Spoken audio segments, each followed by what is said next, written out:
తమిళ star Vijay Sethupathi కొడుకు సూర్య సేతుపతి హీరోగా అరంగేటంలోనే మంచి మార్కులు కొట్టేశాడు. స్పోర్ట్స్ ఆధారిత యాక్షన్ డ్రామా ఫినిక్స్ లో సూర్య ప్రధాన పాత్రలో నటించి ఆకట్టుకున్నాడు. ఈ సందర్భంగా తన వెయిట్ లాస్ కు సంబంధించి ఇంట్రెస్టింగ్ విషయాలను పంచుకున్నాడు. ఫినిక్స్ మొదలు కాకున్న ముందు నా బరువు దాదాపు 120 కిలోలు ఉండేవాడినని, బరువు తగ్గించుకోవడానికి 1.5 సంవత్సరం పట్టిందని చెప్పాడు.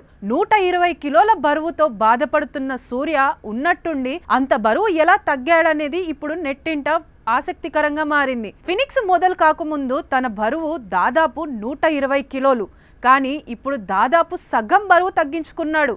ఇటీవల ఈ సినిమా ప్రమోషన్స్ లో సూర్య ఫిట్నెస్ పై ఇంట్రెస్టింగ్ కామెంట్స్ చేశాడు. చాలా కష్టపడి బరువు తగ్గానని తెలిపాడు. ఇందుకోసం 1.5 ఏళ్ల సమయం పట్టిందన్నాడు. బరువు తగ్గే క్రమంలోనే మిక్స్డ్ మార్షల్ ఆర్ట్స్ నేర్చుకున్నానని, ఇదే సినిమాకి కూడా ప్రధానాంశమని సూర్య వెల్లడించారు.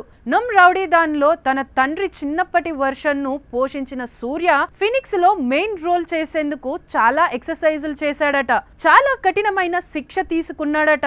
అలాగే తన ఆహార ప్రణాళికలో కూడా కొన్ని మార్పులు చేసుకోవాల్సి వచ్చిందని చెప్పాడు. ఈ క్రమంలో మొదటి 6 నెలలు ఆయిల్, షుగర్ ఫుడ్స్ కు పూర్తిగా దూరంగా ఉన్నానని, నిజంగా ఇది చాలా ఛాలెంజింగ్ టైం అని చెప్పుకొచ్చాడు. మొత్తానికి హీరో అవ్వాలనే డ్రీమ్ ను నెరవేర్చుకున్నందుకు, స్లిమ్ అండ్ ట్రిమ్ గా కనిపించేందుకు బరువు తగ్గాలని నిర్ణయించాడు. పట్టుదల, కఠినమైన శిక్షణతో చాలా ఓపికగా అనుకున్నది సాధించాడు.